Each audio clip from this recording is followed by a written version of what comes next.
অমর একুশে বইমেলার আজ তৃতীয় দিন। সার্বিক পরিস্থিতি জানাচ্ছেন জিনিয়া কবির সূচনা।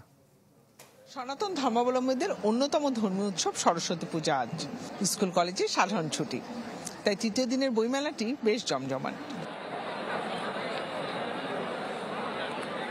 বই কিনতে এসেছি, বই দেখতে এসেছি, কি বই নতুন আসলো, পরিবার নিয়ে এসেছি বইমেলা উপভোগ করতে। গেল দুদিনের চেয়ে ভিড় বেড়েছে অনেকটা, স্টলগুলোতে বেড়েছে বই বিক্রি কিনেও। এত মানুষ দেখা যাচ্ছে সেটা একটা সুখবর। এই যে সরস্বতী পূজার সাথে একটা সম্পর্ক হয়তো আছে, অনেকে এটাকে বই আদান প্রদান, বই ক্রয় বিক্রয়ের মেলা এবার কিন্তু প্রথম দিনেই জমে গেছিল। সব মিলিয়ে তৃতীয় দিনে বইমেলার আঙিনা ছিল পুরো উৎসবে ভরপুর।